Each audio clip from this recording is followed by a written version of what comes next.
Olá, sejam bem-vindos a mais uma edição da sua TV Anante.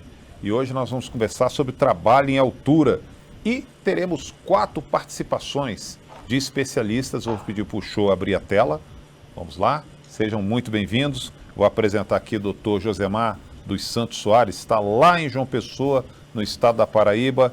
Ele é otorrinolaringologista, é formado pela Universidade Federal da Paraíba, médico do trabalho, mestre em neurociências pela Universidade Federal da Paraíba e coordenador do departamento ORL ocupacional da Aborli. Também participa conosco o doutor Eduardo Costa Sá.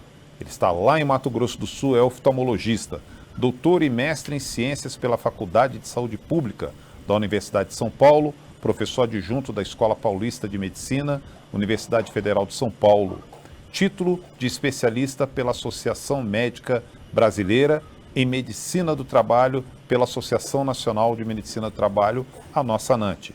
Também participa conosco o Dr. Ricardo Moreira Martins.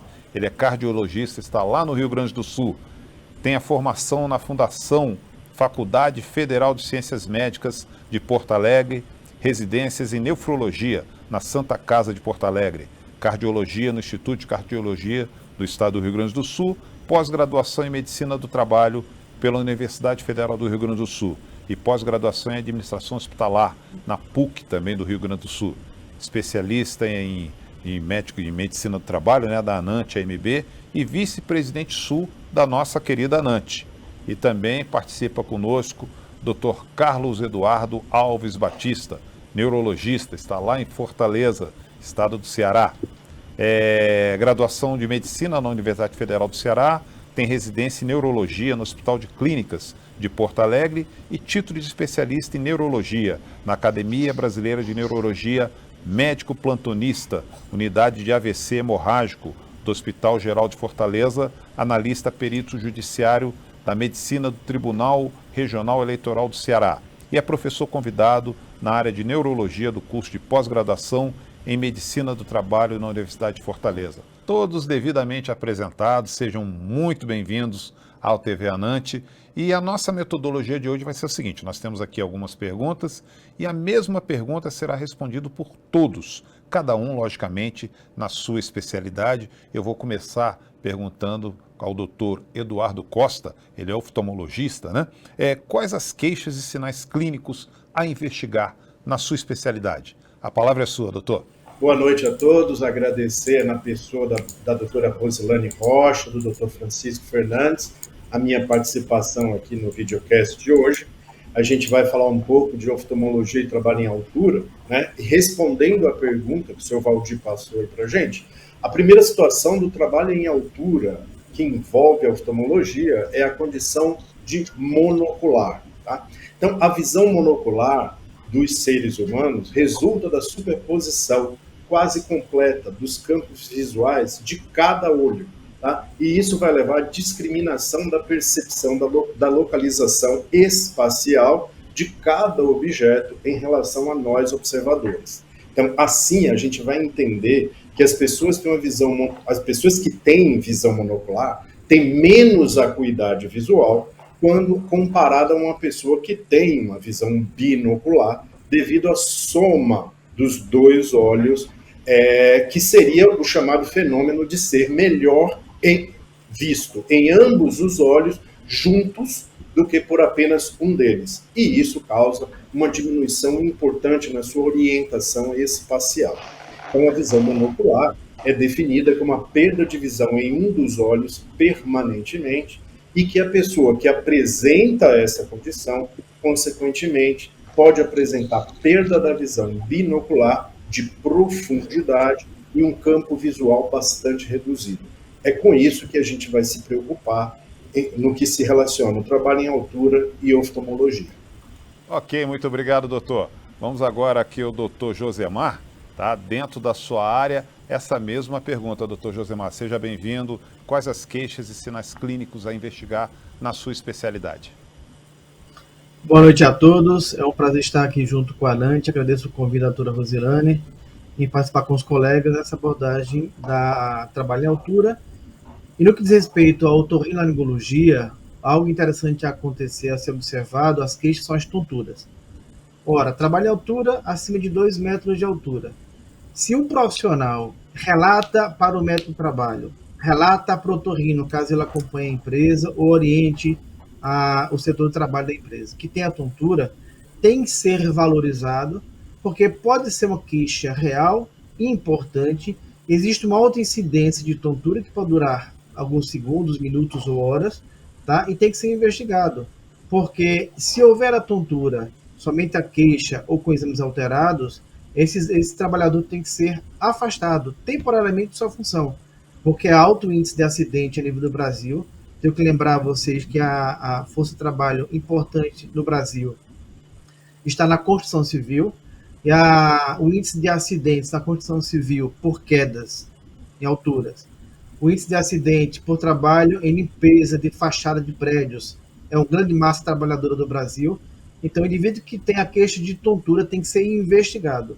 E essa queixa dele pode ser variada. Pode ser associada a dor na cabeça ou não, pode ser associada a tontura rotatória ou não, pode ser alteração visual associada ou não, alterações outras neurológicas. Então, tem que ser investigado. Baseando-se nessa queixa, quanto mais o médico do trabalho fazer a pergunta sobre as queixas do paciente, ou que vai ser admitido, ou no exame periódico, ou de mudança de função, ou de demissão, isso é importante, porque ao direcionamento das queixas dele e do resultado de possíveis exames realizados pelo médico do trabalho, avaliação clínica, ou outros exames de laboratório junto com o otorrinolaringologista, vão definir a condição do trabalhador, se tem risco ocupacional ou não, seja para ele, para a empresa ou para os colegas da equipe, entendeu? Então, na segurança do trabalho, a queixa das tonturas são muito prevalentes. E o otorrino do trabalho tem que ficar atento para isso quando orientar o médico do trabalho ou o médico do trabalho solicitar alguma ajuda. Porque tem dois pilares importantes, ao meu ver. Tem o médico do trabalho que acompanha o trabalhador que tem a tontura, ou ele pede auxílio ao otorrino para orientá-lo como conduzir, ou chega um paciente aqui com essa queixa sem nenhum encaminhamento da empresa, com questão de otorrino, na parte de tontura. E eu vou dar a condução de queixas clínicas, exames ou até relatório. E essas duas bases vão subsidiar quem? Outras entes, como o TRT, Tribunal Geral do Trabalho, onde eu faço perícia jurídica do TRT, ou vai subsidiar o INSS na sua conduta, se tem afastamento ou não. Porque pode variar de 15 dias, 30 dias, 6 meses ou ano da função que exerce, de acordo com as queixas que ele tem na parte da tontura. Isso é algo fundamental da associação da otorrinolaringologia com o trabalho em altura em relação às tonturas. Ok, muito obrigado, doutor. Vamos agora lá para o estado do Rio Grande do Sul, Porto Alegre, falar com o doutor Ricardo Moreira Martins, cardiologista. Dentro dessa sua especialidade, gostaria que o senhor me falasse sobre a questão do trabalho em altura. Boa noite a todos. Agradeço ao Valdir por nos coordenar e agradeço à doutora Rosilane nos dar essa importante missão aqui na ANANT. Bom, o que a cardiologia pode contribuir? Não é? Eu colocaria 5 sintomas críticos para o cardiologista que a cardiologia deve alertar os médicos do trabalho.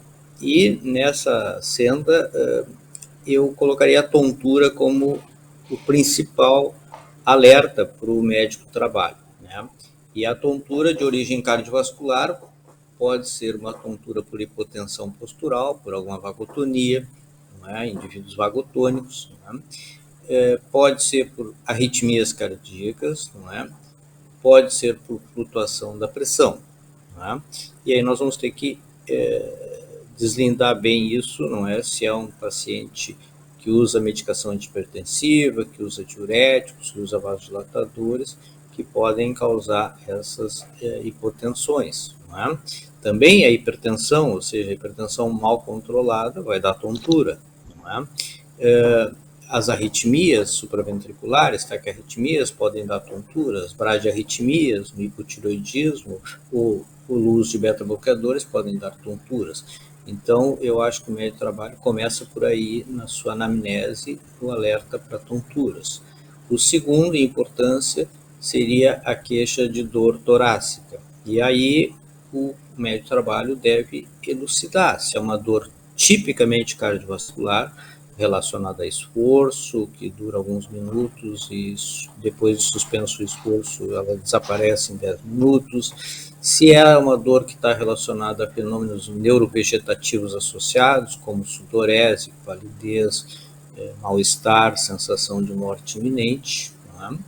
A terceira, que eu colocaria hierarquicamente, é a queixa de palpitação, não é? E aí tem que ver a história clínica, se ele tem passado de eventos de palpitação, de eventos que resultaram em tontura ou síncope, não é? Eventos que eventualmente ele teve que ter contato com o serviço de emergência, fazer alguma medicação para controlar alguma arritmia, algum ataque à arritmia, não é? E se eventualmente ele é um usuário de altas doses de cafeína, né? Hoje em dia o hábito dos energéticos não é só o café, mas o hábito de energéticos na população é um problema, né? O uso de descongestionantes nasais, de medicações antigripais.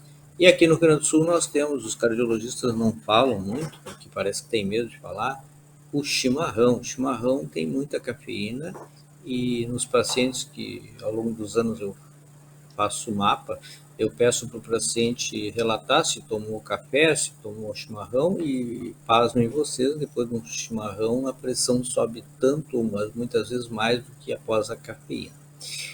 As outras queixas que eu valorizaria seria então também a queixa de dispneia, e aí caracterizar essa dispneia, se é uma dispneia a esforços, se está relacionada a algum momento de estresse, ansiedade, se está relacionado ao decúbito, né?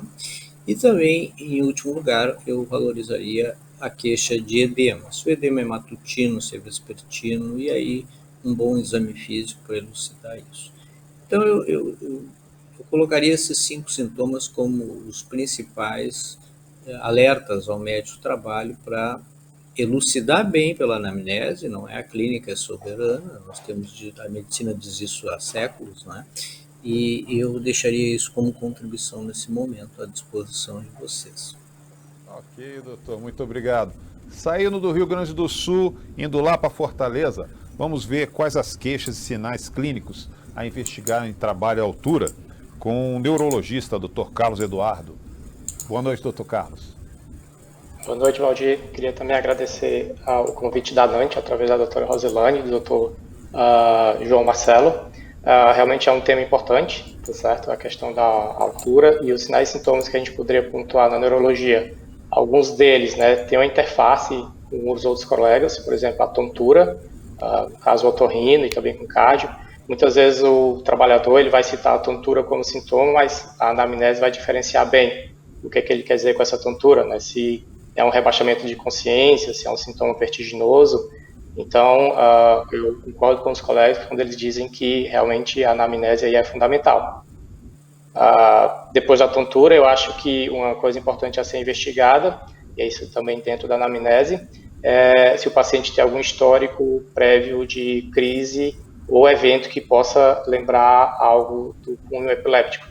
E muitas vezes, aí eu pontuo também o cuidado que o médico do trabalho tem que ter, é que às vezes o trabalhador ele não conhece bem se teve crise na infância, mas às vezes eles relatam, né, que, por exemplo, fizeram uso de Gardenal na infância, né?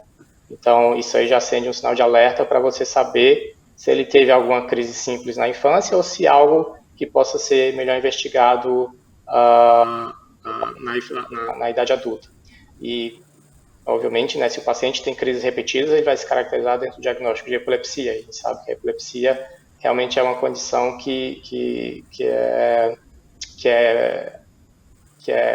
quase incompatível, né, com o trabalho em altura, assim dizendo, né?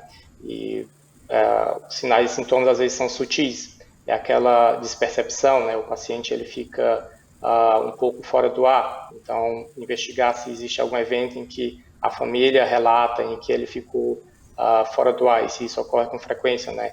O uso prévio dessas medicações, como eu citei, né? O uso do Gardenal, se existem fenômenos motores, abalos parecidos com choques também. Isso também é um relato que pode ser útil na guia da anamnese. Se o paciente também acorda, né, com machucados inexplicáveis, né, isso também pode indicar que ele está tendo algum evento paroxístico à noite, né, e algumas epilepsias, elas são epilepsias que ocorrem as crises preponderantemente noturnas. Então, acho que dentro da neurologia, né, começando com essas questões aí, isso vai ser importante. E também a história familiar, né, a história familiar dentro da epilepsia também é muito importante. Muitas síndromes epilépticas têm cunho genético. Muito obrigado. Vamos voltar agora lá para João Pessoa, na Paraíba, para saber com o otorrinolaringologista, Dr. Josemar dos Santos. Dr. Josemar, assim, quais os exames solicitar? Eu gostaria que o senhor pudesse citar alguns exemplos de resultados críticos. A palavra é sua. Vamos lá. Se nós imaginarmos a dimensão do Brasil, e vocês vão ter regiões que não vão ter otorrinolaringologista por perto, eu tenho que lembrar inicialmente que na classificação internacional de estudo vestibular, eu posso ter a vertigem, posso ter a tontura não rotatória, eu posso ter síndromes vestibulares associadas a distúrbios visuais e sintomas posturais. Os mais comuns, vertigem postural benigna, que é mudança de posição, a doença de Meniere, que dá alteração auditiva, uma inflamação no nervo vestibular associada a um quadro viral que dá uma neurite vestibular, um trauma acústico, pode dar uma fístula labiríntica, uma labirintite por infecção, uma dor na cabeça associada a uma alteração de tontura. Essas são as vertigens habituais. E as não rotatórias, que o paciente diz, não tem nada girando, só estou com desequilíbrio. Eu posso ter insuficiência vértebro-basilar, posso ter uma disfunção metabólica por diabetes, por hipotiroidismo, metabolismo alterado, uma alteração de percepção do equilíbrio cervical ou causas psiquiátricas. Nos sintomas vestibulovisuais, eu posso ter a cinetose, que é uma percepção inadequada da distância dos objetos, o mau desembarque e outras causas psiquiátricas. E síndromes posturais, eu posso ter tanto a tontura postural persistente no idoso, alteração às vezes associada à psiquiátrica. Ou seja, tem tantas nuances na tontura, só que eu tenho trabalhadores no Brasil todo.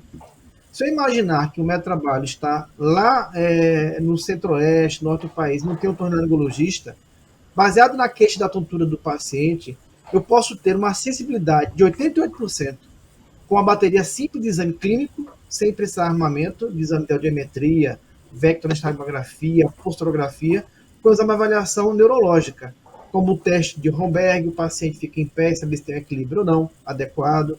O teste de Utenberg, que eu peço que ele faça uma marcha, e se tiver um desvio acima de 45 graus, pode indicar um distúrbio periférico. Eu posso mexer a cabeça do paciente com os olhos abertos ou fechados e verificar se ele tem uma tontura, o chamado nistagmo associado, que é o olho batendo para a direita ou para a esquerda. Eu posso fazer um estímulo visual dinâmico com os pontos cardeais norte, sul, leste, oeste, e fazer a avaliação do nistagmo espontâneo. Se eu fizer a avaliação clínica desse paciente sem o otorrino por perto, digo isso porque eu tenho que valorizar a parte da medicina do trabalho e a otorrino ocupacional, no Brasil que pode não ter um profissional especialista próximo, seja um oftalmo, seja um neurologista, seja um cardio, nem um otorrino, mas tem um método de trabalho. Então, eu posso ter uma sensibilidade de 88% só com essa avaliação clínica. A prova de Romberg, a prova de Utenberg, o movimento rápido de cabeça e a avaliação dinâmica da visão para verificar se eu tenho um nistagmo presente ou não. Isso para avaliação de distúrbio periférico, que é do otorrino. E olha que mesmo esses 5 exames, Romberg, Utenberg, avaliação do movimento de cabeça, a gente chama Head Pulsing Test, a avaliação da acuidade auditiva, se tem o dinamismo com presença de nistagmo, para distúrbios centrais, tem uma sensibilidade de 68%. Ora, baseando-se nisso, nesses exames, eu posso conduzir o indivíduo, seja encaminhar para o especialista para uma ajuda melhor, aí vem o oftalmologista, vem o otorrinolaringologista, o neurocardiologista, né? E são exames simples da otorrino que eu tenho que investigar. Então, eu queria deixar essa ideia, porque na otorrino existe avaliação clínica importante. Agora, eu sempre friso aos colegas otorrinos na clínica, no consultório dia a dia, em palestra do congresso e nas perícias, quanto mais perguntas você fizer na anamnese, melhor. Porque o indivíduo, geralmente, pela necessidade de rapidez de exames e avaliações admissionais dos trabalhadores a nível de Brasil, esquece de fazer uma sequência de perguntas. E eu confesso, quanto mais perguntas fizer, melhor, 25, 50 perguntas, porque vai ser mais fácil depois direcionar em queixas futuras, seja questões psiquiátricas, seja questões neurológicas centrais ou periféricas, que é da área do otorrino, para fazer a triagem do indivíduo que tem tontura na área de otorrino. Então, eu queria frisar novamente a importância do teste clínico. Gutenberg, Romberg, avaliação dinâmica do nistagmo e a Head Pulsing Test, que é um movimento básico, rápido de cabeça, para verificar se tem tonturas. Aí, nos que têm acesso ao otorrinolaringologista, existe uma gama de exames. Tá? Eu posso fazer audiometria para saber se tem alguma alteração auditiva importante, porque a perda auditiva com a idade ela é para ser simétrica, à direita e à esquerda, com o decorrer do tempo. Quando você encontra um distúrbio auditivo unilateral, eu tenho que investigar outras alterações, como às vezes acontece a prova não rotatória, na avaliação não rotatória da tontura, e tem um chivanoma, que é da área do neurologista. Eu tenho o vectorestagmografia, que é o exame para avaliar se quais canais estão alterados no indivíduo, para saber se é uma VPPB ou não. Então, além do exame do questionamento clínico de perguntas admissionais, periódicas ou demissionais, ou mudança de função, porque o indivíduo pode estar com tontura e eu vou ter que afastá-lo temporariamente, por 15 dias, por um mês, por 6 meses, um ano, de acordo com a função que ele vai exercer, seja um trabalhador, seja um piloto de avião, seja alguém que está em torre elétrica, tá? E eu posso pedir exames outros, até ressonância magnética se for preciso. Claro que isso envolve custo. Envolvendo custo, uma triagem básica clínica de investigação de perguntas ao trabalhador e os 5 pontos de avaliação com alta acessibilidade, a prova de Romberg, Gutenberg, o Head Pulsing Test, que é a movimentação brusca da cabeça, verifica se tem nistagmo horizontal, porque às vezes nistagmo vertical, oblíquo ou circular, e caminho para o neurologista. Subsidiou muito os médicos de trabalhos a saberem se é a origem periférica do otorrino ou central para o neurologista. E às vezes até cardiológica, porque eu já tive paciente em consultório que veio para mim por queixa de sinusite e, por um acaso, eu observei a fúrcula external dele pulsando muito, encaminhei para o cardiologista, não foi questão de tontura, mas é inerente a isso, e ele tem muita dor na cabeça, que às vezes pode estar associada à questão de tontura também, na migrânia vestibular, mas ele tinha pulsação na fúrcula external. Eu pedi e não abri mão uma consulta com o cardiologista e combinou na cirurgia cardíaca um mês depois. Então, a investigação, perguntas admissionais sobre diversas queixas inerentes à área de tontura e os exames básicos clínicos, porque a clínica é soberana, ajudam muito o médico do trabalho. E se isso não chegar à conclusão, aí ele direciona ao especialista, ao otorrinolaringologista. Doutor Josemar, vamos agora para a oftalmologia, né? Quais os exames solicitar? Gostaria também que o doutor Eduardo Costa Sá citasse também alguns casos clínicos, alguns exemplos de resultados críticos, né? A palavra é sua, doutor. Ok, então vamos lá. Aqui é importante aproveitar o fato de eu também ter o título de especialista em oftalmologia pelo Conselho Brasileiro de Oftalmologia e poder representar as duas especialidades que eu gosto muito de trabalhar. Na oftalmologia, a gente costuma dizer que é essencial o exame oftalmológico completo para a gente avaliar um paciente como esse, certo? Então, aqui, inicialmente, eu queria fazer uma diferenciação para todos os médicos do trabalho, já que a gente está falando com a ANANT, com todos os médicos do Brasil, é que nós, médicos do trabalho, podemos fazer um exame de acuidade visual, tá? Que é o exame feito especificamente, que não é um exame feito especificamente pelo oftalmologista. O oftalmologista vai fazer o exame completo, e aí a gente vai discutir exatamente isso agora. O exame oftalmológico completo, aí ele vai se basear em uma série de exames feitos no consultório oftalmológico, não só simples, após a anamnese, como os colegas falaram aí, mas com todo aquele aparato dos exames, dos aparelhos oftalmológicos no consultório. O exame oftalmológico compreende de acuidade visual, exame externo, fundoscopia, pressão intraocular, né, motilidade ocular extrínseca, e bem lembrado pelo colega otorrino.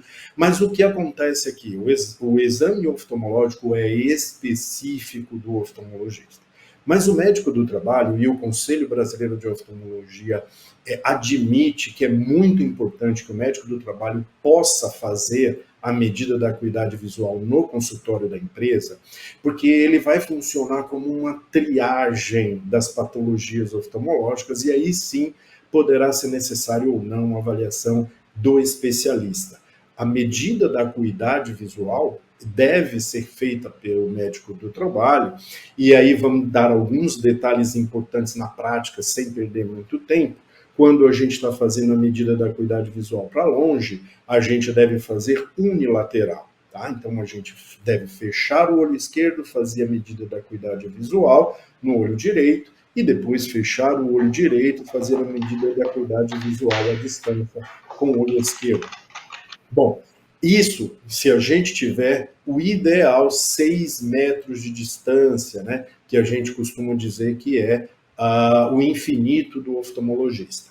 Além disso, a gente deve usar uma tabela de Snellen, que é uma tabela já apropriada, ela é vendida, ela pode ser comprada pela empresa e colocar a essa distância e a gente conseguir fazer essa medida da acuidade visual. Inicialmente, se o nosso trabalhador usa óculos, óbvio que a gente deve encaminhar esse trabalhador, independente dele ser operacional ou dele ser administrativo, deve ser encaminhado ao exame oftalmológico uma vez por ano, por causa da revisão das lentes e não só por conta disso. Mas se ele for hipertenso, diabético, o fundo do olho pode alterar e isso vai alterar a acuidade visual dele.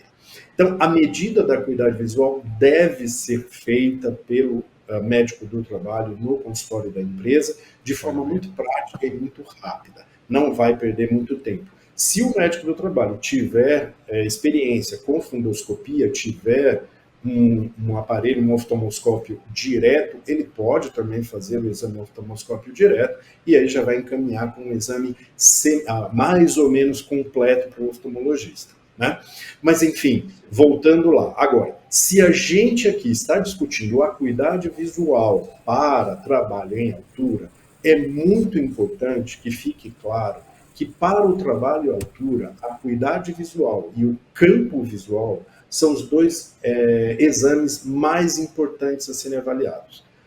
Os demais exames que o oftalmologista faz no consultório dele podem ser importantes para alguma patologia que leve à monovisão, à visão monocular, sim, mas aqui na triagem do médico do trabalho é a gente gravar que esses dois itens são os mais importantes, a acuidade visual e o campo visual. Claro que vocês vão me perguntar, o campo visual eu tenho que pagar para fazer fora. Realmente vai ter que pagar, ou na consulta do oftalmologista você já inclui o campo visual.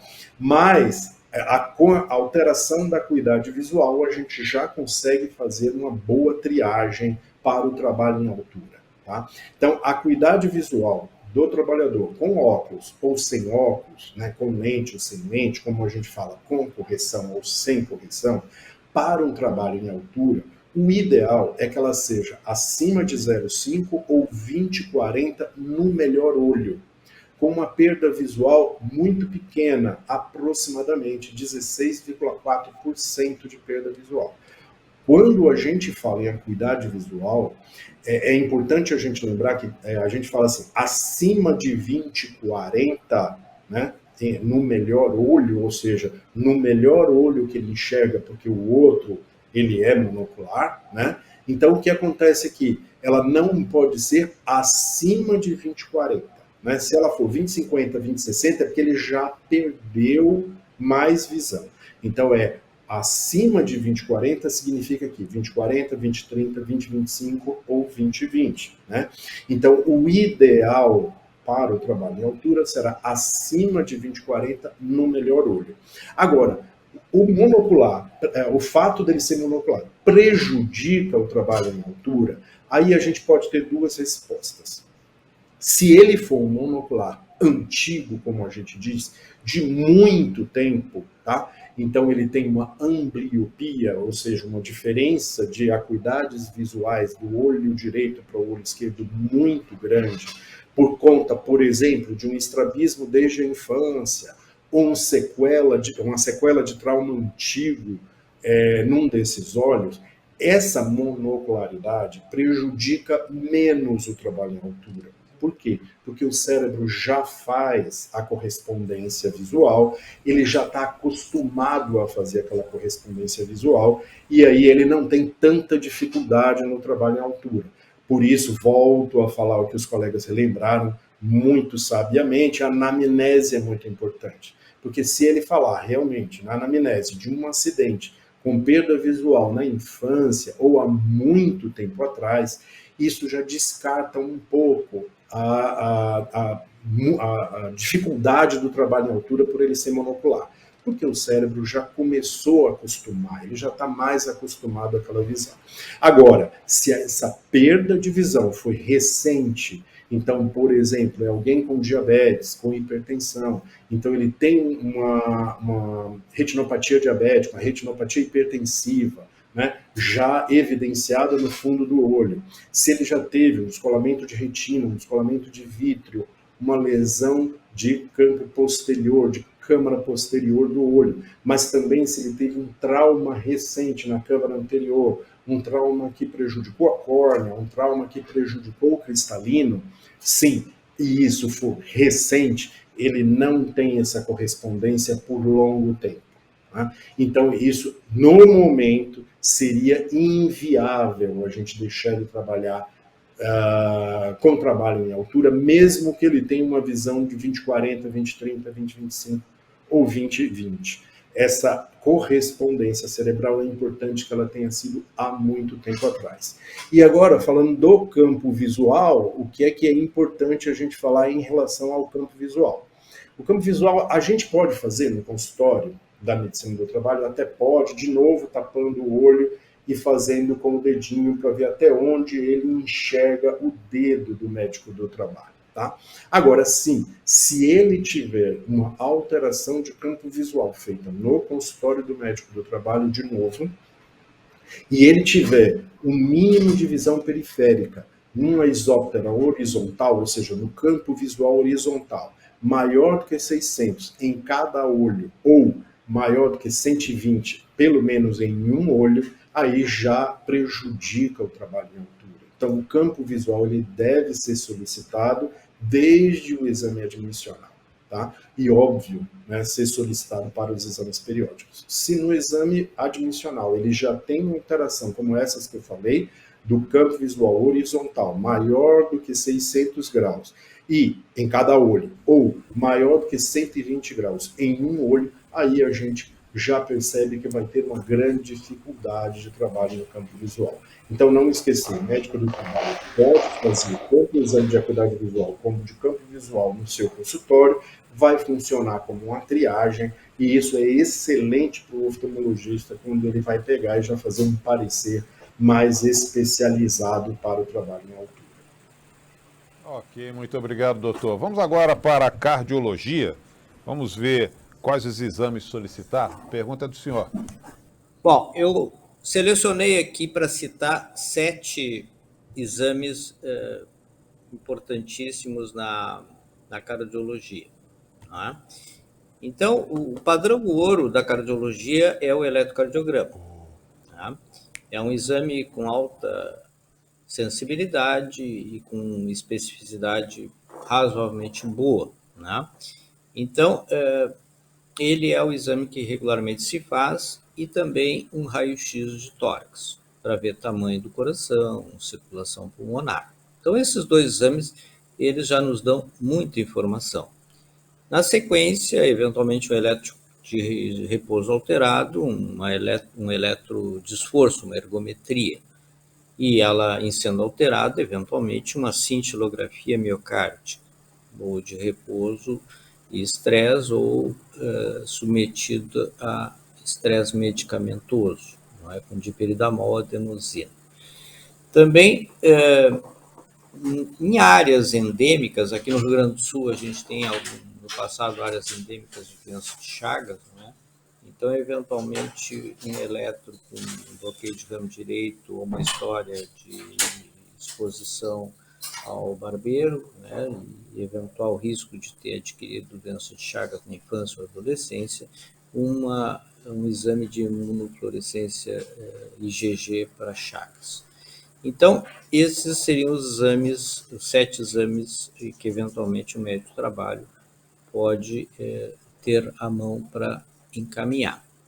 Sobre o eletrocardiograma de repouso, a gente tem uma preocupação, eu principalmente como cardiologista, porque o médico do trabalho pode ter tido uma vivência de eletrocardiografia, mas eu estou observando que os médicos do trabalho estão começando a ter problemas.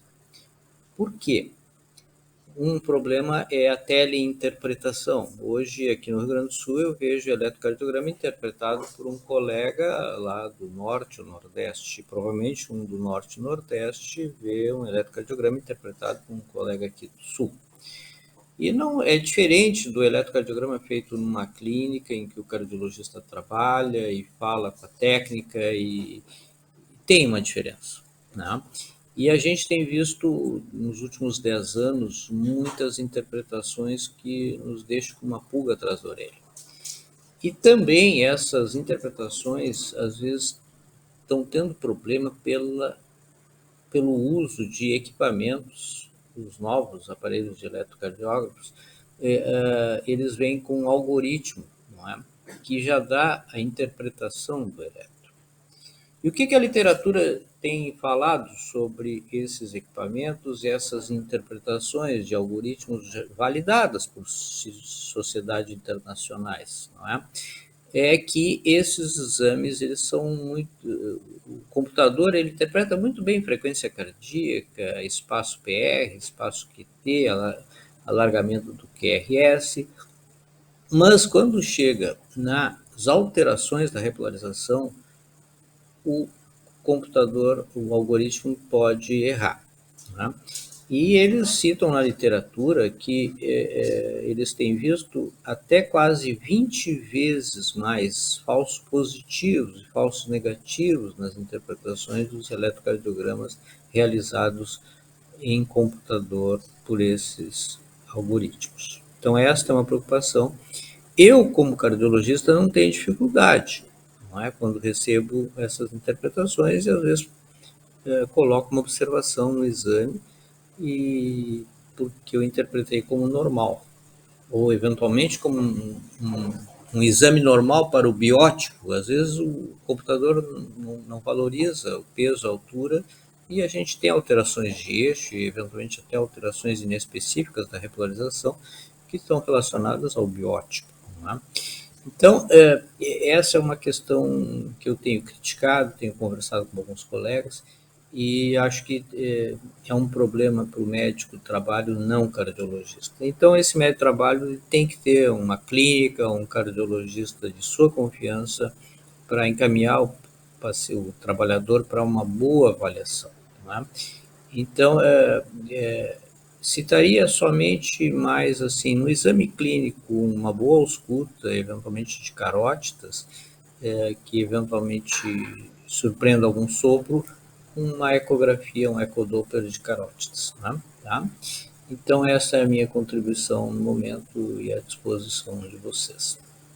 Obrigado, doutor. Vamos ver agora na especialidade de neurologia, doutor Carlos Eduardo Alves Batista. A pergunta é para o senhor, doutor. Quais os exames que podem ser solicitados? Não é essa a pergunta?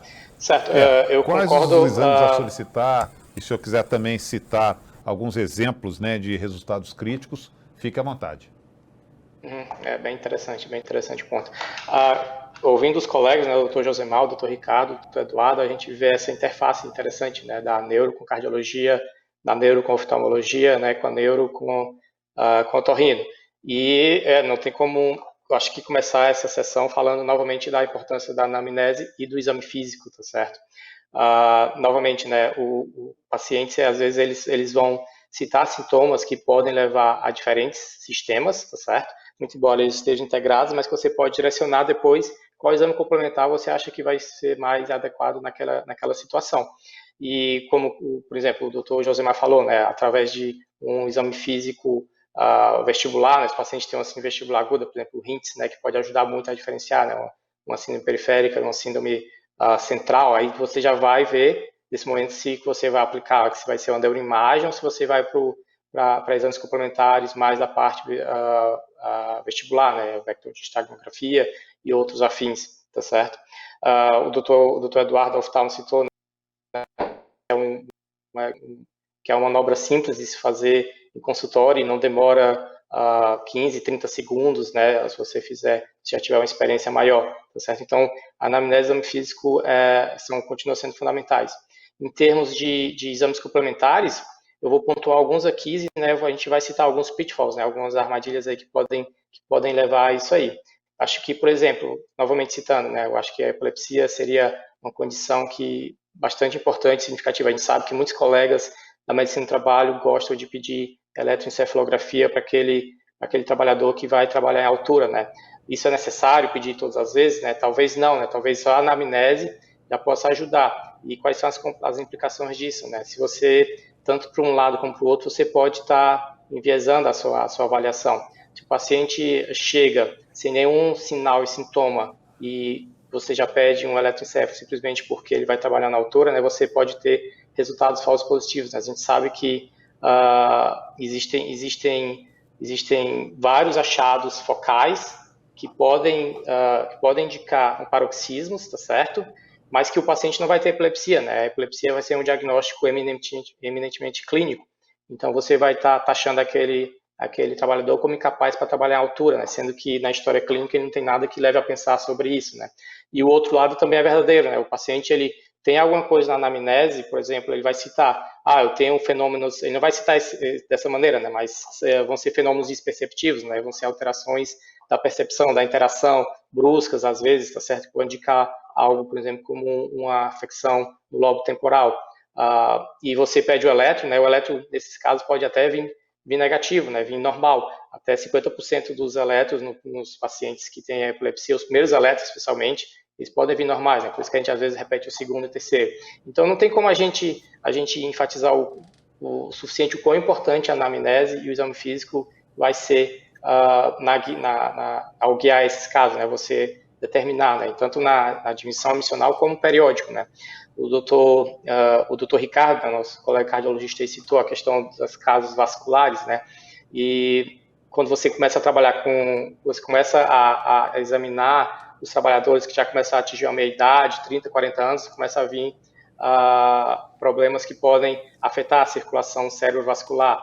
Então, tem uma interface um pouco também com o Dr. Josemar, né, que é a questão da tontura, se o paciente tem alguma alteração, né, como foi citou, né, insuficiência vértebro-basilar. E aí, nesse caso, você já pode partir, então, para outro tipo de exame, para ser uma análise vascular. A gente tem um Doppler, né, e tem outros exames, como angiotomografia, angiorressonância, para avaliar a parte vascular, né? Lembrando que, se você pensar que o paciente tem um problema de circulação posterior, talvez o Doppler ele tenha uma limitação, né? Você vai ter que partir para um exame mais avançado, né? Uma neuroimagem mais avançada, uma angiotomografia, uma angiorressonância. Eu acho que nesse ponto você pode pedir ajuda ao seu colega especialista, né? Nossa, e eu escutei aí um áudio aí, não sei se alguém está mencionando alguma coisa. Doutor. Pois é, então, continuar aqui, né? Então, como eu disse, né, se o paciente tiver algum sintoma que possa lembrar uma circulação posterior, né, uma basilar, vertebral, sintomas que podem até lembrar a vertigem, e aí, como o Dr. Josemar falou, né, fazer o nistagmo, ver se o paciente, né, se o trabalhador tem um nistagmo vertical, que pode indicar uma afecção mais central, e aí sim já partir para uma neuroimagem, e se tiver algum risco vascular adicional, quem sabe até também pedir um exame vascular também. Então, acho que isso aí direciona muito. Eu acho que é esse o casamento ideal, né? A anamnese e você ter uma hipótese diagnóstica para tentar investigar, tá certo? Só citando novamente a questão do eletroencefalo, né? Como eu tinha pontuado novamente, os pacientes que chegam com história clínica compatíveis com epilepsia, muitas vezes vão ter o eletroencefalo normal. Então, novamente, partir para a anamnese. E o contrário, né? A população normal, uma parte dela vai ter alterações do eletroencefalograma que se lembram, que remetem a fenômenos paroxísticos, por exemplo, focais, e que o paciente não apresenta uma síndrome epiléptica, não apresenta diagnóstico de epilepsia, né? Então, acho que essas são considerações gerais que já podem guiar bem o nosso colega que está avaliando o trabalhador. Ok, doutor, muito obrigado. Agora eu gostaria de passar uma pergunta também para todos aqui, que é uma pergunta muito interessante, principalmente nessa nossa área de medicina do trabalho, né? Quais as situações clínicas caracterizam inaptidão? Eu vou começar pelo doutor Josimar dos Santos Soares, né? Otorrinolaringologista. A palavra é sua, doutor. Eu acho que seu áudio está mutado. Estava. Eu estava sorrindo aqui agora porque definir aptidão ou inaptidão é uma pedra no sapato de qualquer profissional, seja o otorrino, neuro, cardio, oftalmo ou mesmo o médico de trabalho. Então veja só, se eu tenho um profissional que ele pode estar submetido a risco de acidente, ou para ele, ou para uma equipe toda, se ele tiver queixa de tontura, ele tem que ser afastado temporariamente, nem que sejam 15 dias. Se eu falo para você que você tem como fazer uma triagem, tanto a admissão quanto periódica, ou uma ida ao posto médico do trabalho, e eu faço avaliação com o teste de Romberg, avaliação postural, o teste de Utenberg, avaliação da cabeça, e se tem nistagmo dinâmico, e se esse indivíduo tem a queixa de tontura, no exame físico encontra alteração, se fizer exames complementares, audiometria, vectorinstagmografia, talvez Umbero, uma posturografia, que não é todo local que tem para fazer posturografia, eu encontro a queixa clínica associada, tenho queixa, tenho tontura, exame físico alterado, em especial o exame complementares alterados, eu tenho que afastá-lo. Nem que seja temporariamente da função que ele exerce e realoca ele em outro local. Porque um problema que existe nas empresas eu vou ficar sem um trabalhador por quanto tempo? Um dia, 2, 3, 5 dias, um mês, INSS. Então, num quadro, claro que eu vou caracterizar se é periférico ou central. Se central, eu vou encaminhar para o neurologista. No caso periférico, eu posso dar 15 dias de atestado para esse indivíduo. Se ele tem a queixa clínica e tem exame alterado. Se depois de 15 dias persistirem as queixas clínicas e exame sem alteração, eu também não volto ele para o trabalho. Ele está inapto temporariamente. Se depois disso, veja a terceira situação, ele não tem queixa clínica e exame alterado. Ora, se esse exame alterado respalda um sintoma que ele teve no passado, mesmo que ele não tenha tido compensação ainda do equilíbrio por parte do cérebro ou de todos os órgãos que ajudam o equilíbrio, eu vou manter afastado, nem que seja por 30 dias. Imagine um trabalhador, construção civil, trabalhador nas alturas de instalação elétrica, um piloto de helicóptero, piloto de avião, qualquer outra área que exerça a função de risco e trabalhe em altura acima de 2 metros, eu posso afastá-lo 15, 30, às vezes até 6 meses. Às vezes até 1 ano, 4 anos, como acontece muito na Inglaterra, Noruega, Alemanha, em especial. Então, se o indivíduo ele tem transporte de caminhão, por exemplo, e tem anexo na avaliação de otorrino no CONTRAN, o indivíduo com tontura ele tem que ser afastado, por exemplo. Então, se passar por mim e ele tiver a queixa de tontura associada a exame alterado, eu o afasto sim. É inaptidão temporária para aquele fato. Claro que se ele tiver uma tumoração, precisar fazer a cirurgia, aí os prazos podem variar de indivíduo para indivíduo. Mas, em geral, é preferível a inaptidão temporária para a função que ele exerce e realocar. Doutor, não tem outro cargo que ele possa exercer aqui, somente essa. Aí a parte administrativa não compete ao médico profissional especialista. Vai competir a parte administrativa à empresa. Mas eu não posso colocar nem o indivíduo sob risco, nem uma equipe sob risco, se ele tem queixa clínica, exame alterado, sem queixa clínica, mas com exame alterado. Tem que estar tudo zerado. Nem queixa, nem exame alterado. E olha que não pode ter uma correlação direta entre queixas e exames complementares alterados. Mas é preferível afastar temporariamente o indivíduo que tem queixas e exame alterado para evitar risco de acidentes, para ele ou para a equipe. Muito obrigado, doutor. Doutor Eduardo Sá, na oftalmologia, quais as situações clínicas, né, que caracterizam inaptidão? Para responder essa última questão, eu vou pedir licença e eu vou ler um pequeno trecho do parecer do CFM, o número 28, de 2016, que tratava exatamente sobre o trabalho em altura no âmbito da oftalmologia e essa inaptidão no caso da monoclaridade ou da ambliopia, né? E aqui o colega que assina o parecer, ele faz uma avaliação muito competente, muito precisa, e ele diz que, por exemplo, o exame oftalmológico não é exigido para autorização de porte de armas, nem para militares, nem para civis, né? Então, exigindo apenas aquele laudo psicológico, né, o psicotécnico. Então, o que acontece aqui? A visão monocular e a ambliopia não são impedimentos para o porte de arma. Então, aqui ele faz essa comparação e a gente pode associar também ao fato dessas duas patologias, ou seja, a visão monocular e a ambliopia, não serem contraindicação para o trabalho em altura. O que a gente precisa entender é que esse trabalhador não está impedido para realizar esse tipo de atividade, desde que ele tenha uma compensação na visão portadora da monoclaridade ou da ambliopia. Tá? Então, aqui ele comenta, inclusive, por exemplo, que é necessário esclarecer que a noção de profundidade pode ser alcançada pelo portador da visão monocular, né, por meio de observação de detalhes, como tamanho e posição do objeto, nitidez dos seus limites, e ele mesmo com a monocularidade, ele vai poder chegar até essa visão. Tá?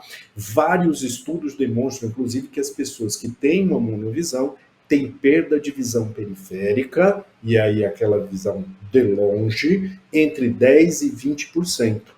E que se houver a possibilidade de mover a cabeça, eles vão conseguir reconhecer o espaço onde eles estão e, a partir daí, essas distâncias que ele precisa ter.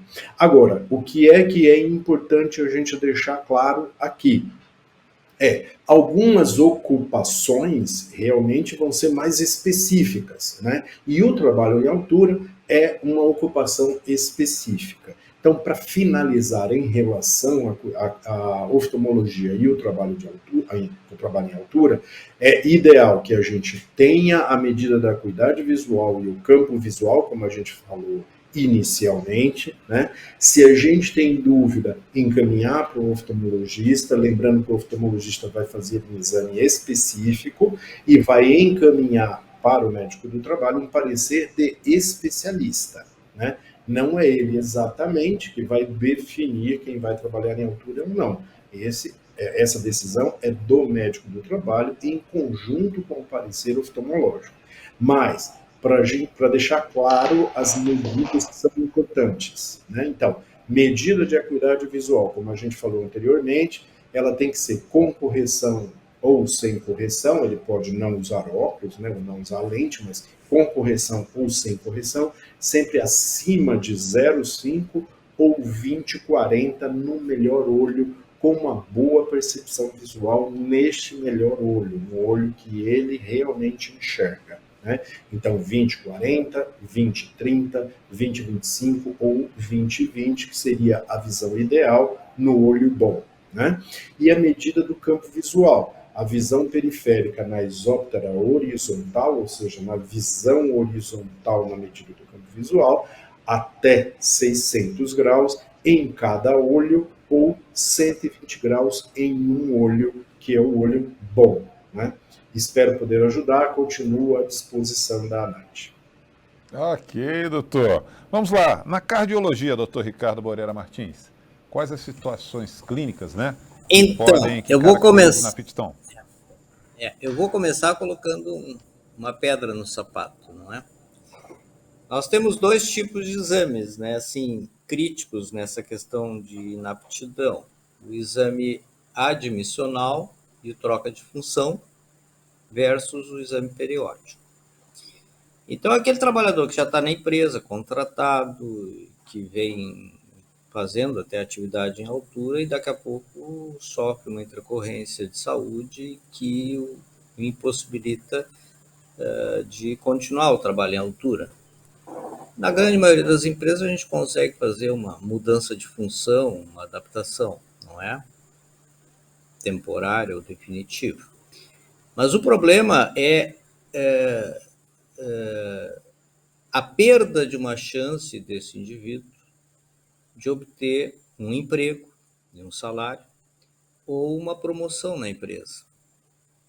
E aí existe a tese jurídica em que o médico, o profissional médico, está sujeito a ser acionado e passar por uma lide judicial, sendo acusado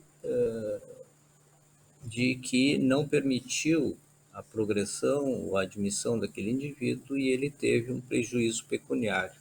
Não é? E se isso evolui na justiça, termina em perícia médica, junta médica, e que eventualmente pode haver uma decisão contrária do médico do trabalho. E esse médico do trabalho ser acionado para ressarcir o trabalhador porque ele não permitiu aquele ganho pecuniário. Não é? Então a gente não pode esquecer disso.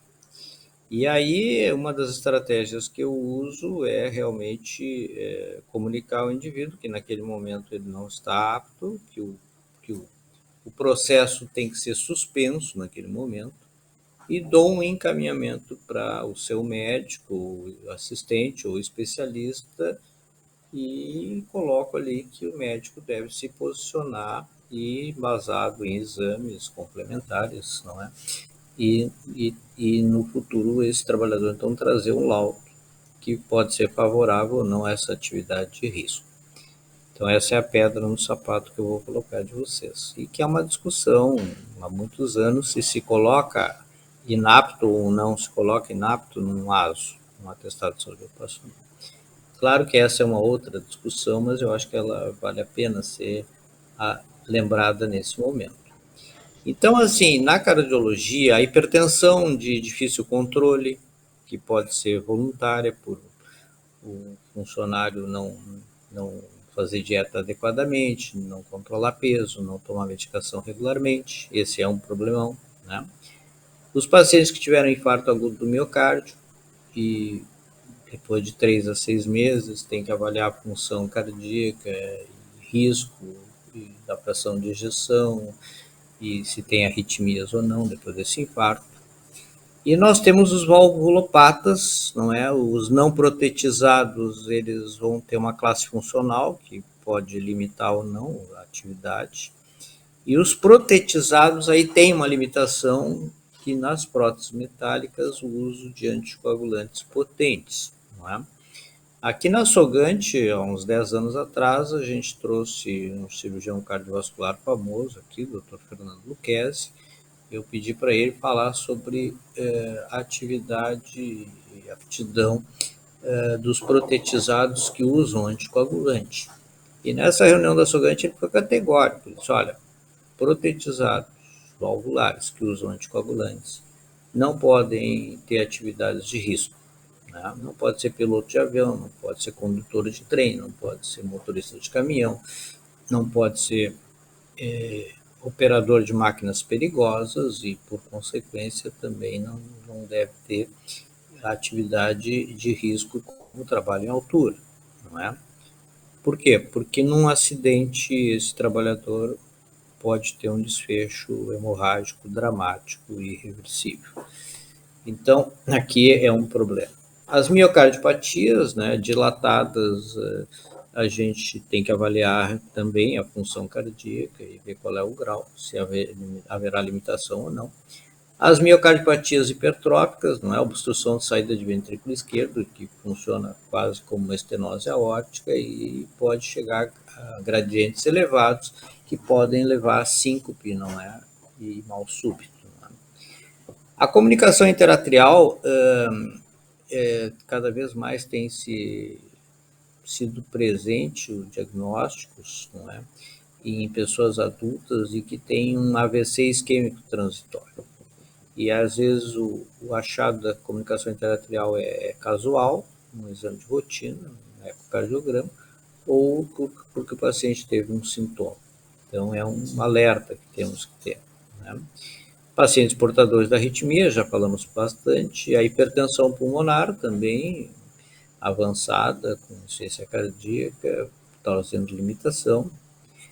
A gente tem visto no COVID lento, COVID de resolução lenta, pacientes com derrames pericárdicos e pericardites, então precisamos ver essas evoluções com os cardiologistas. Estas seriam as questões que eu queria alertar aos colegas. Ok, doutor. Vamos lá agora para aqui o doutor Carlos Eduardo, lá de Fortaleza, neurologista. Doutor, quais as situações clínicas caracterizam inaptidão?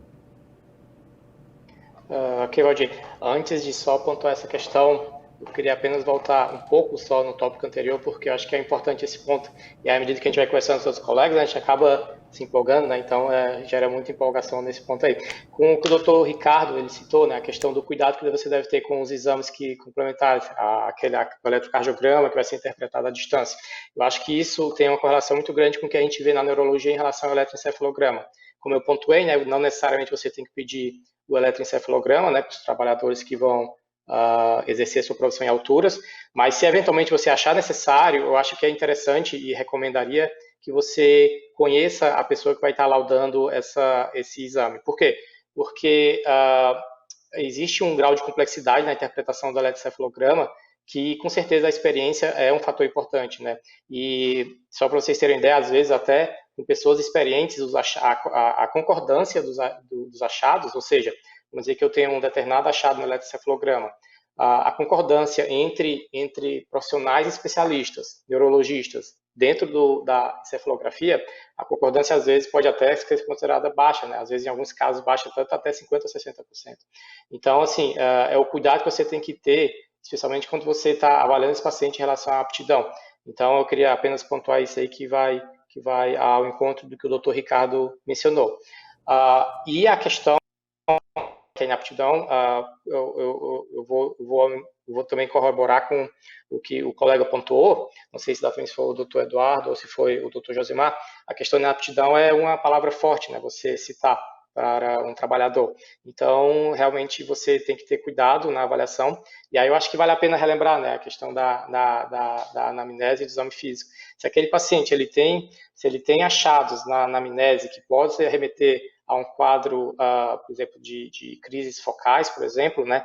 Então, você vai dar o diagnóstico de epilepsia e realmente profissões que trabalham, que são consideradas impróprias, né, para pessoas que têm epilepsia, né? Não somente os trabalhadores com altura, mas também mergulhadores, né, pilotos aeronaves. Então, acho que nesse ponto você tem que ter,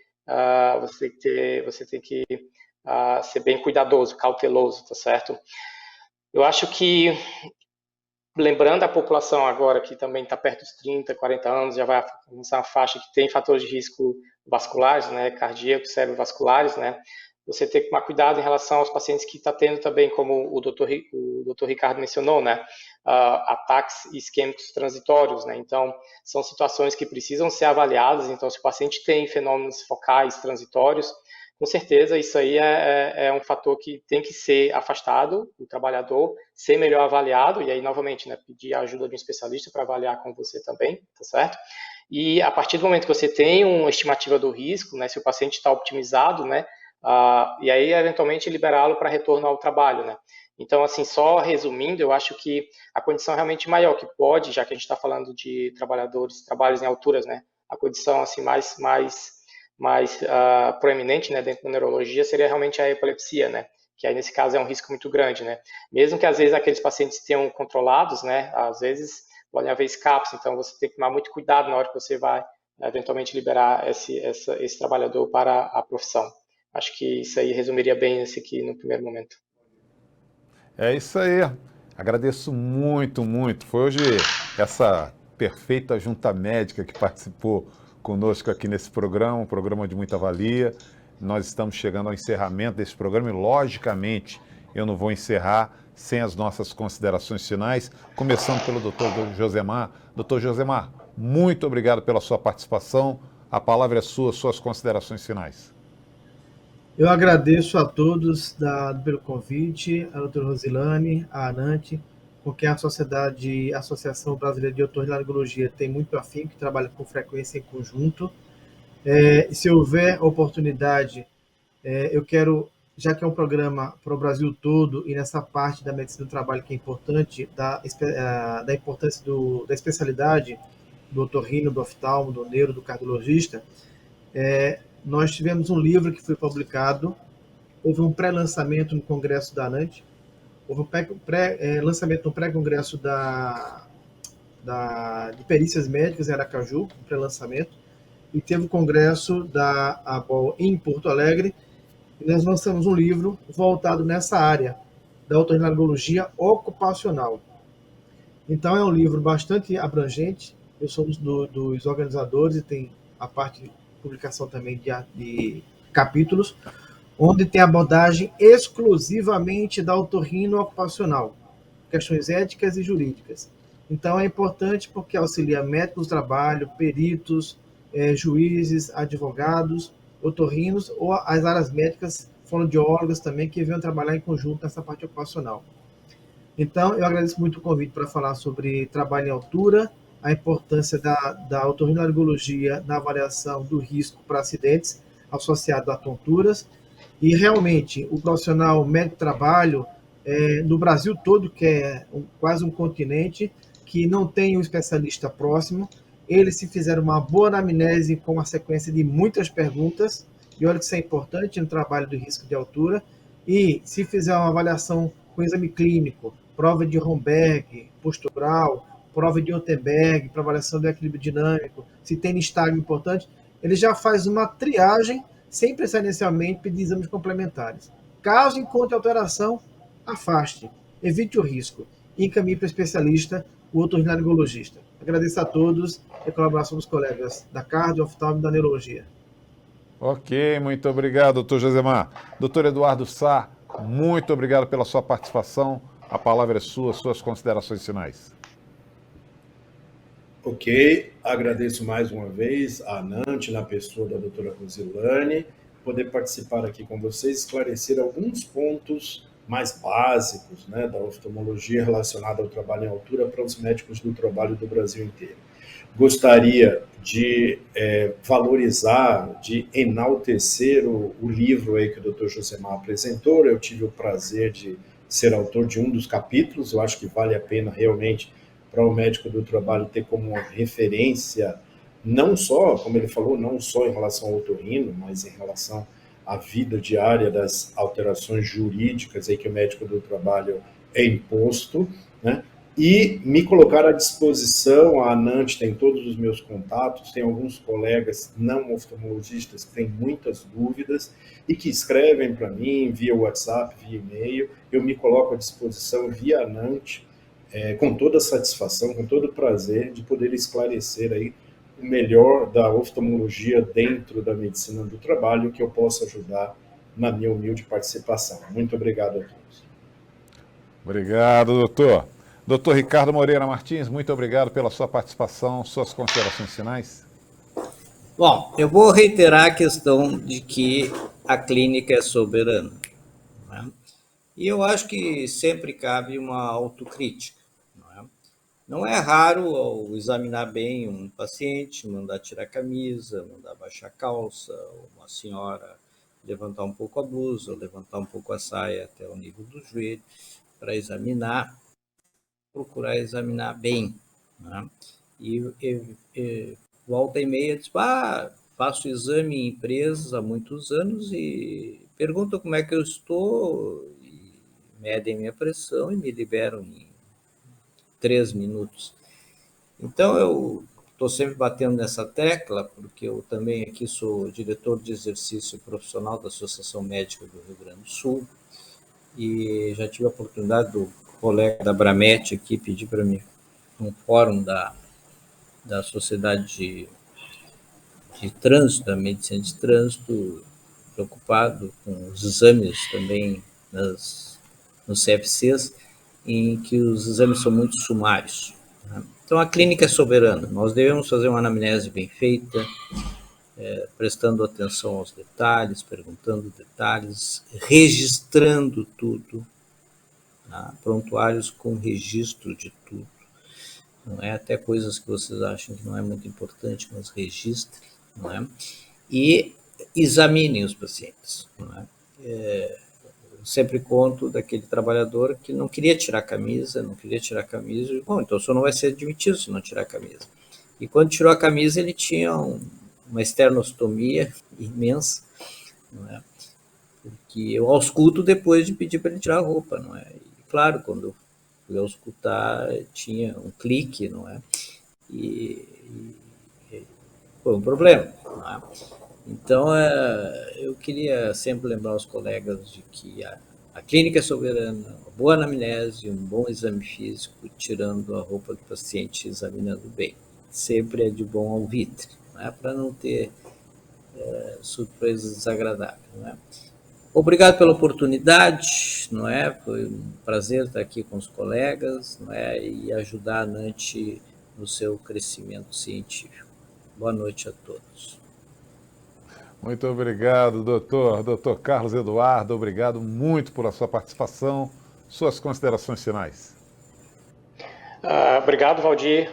Foi uma honra participar dessa mesa com o Dr. Josimar, o Dr. Ricardo, o Dr. Eduardo, os colegas das outras especialidades. As considerações finais, pontuar novamente a anamnese, o exame físico. Eu acho que o colega que está exercendo a medicina do trabalho, ele pode, já que a gente está falando especificamente, né, no trabalho em altura, ele pode sistematizar perguntas, e isso facilita o trabalho dele, né, também torna mais ágil, a gente sabe que realmente o tempo é um fator importante. Então, ao sistematizar perguntas que são perguntas-chave e detalhes do exame físico que os outros colegas citaram, isso já vai ajudar você a fazer uma boa avaliação do trabalhador, tá certo? Acho que nesse ponto aí acaba sendo uma dica final, tá ok? E agradecer por essa oportunidade de falar sobre esse tema, que a gente conversou de maneira geral, e nos tornar à disposição para caso queiram em outras oportunidades aprofundar, especificar ou falar até mesmo de outros temas. Muito obrigado. Agradeço realmente a todos os nossos especialistas que participaram desse programa com um tema de grande valia, que é o trabalho em altura. Agradeço a nossa equipe técnica e principalmente a você que nos acompanhou até agora. Estaremos de volta numa próxima edição do seu programa TV ANANT. Até lá.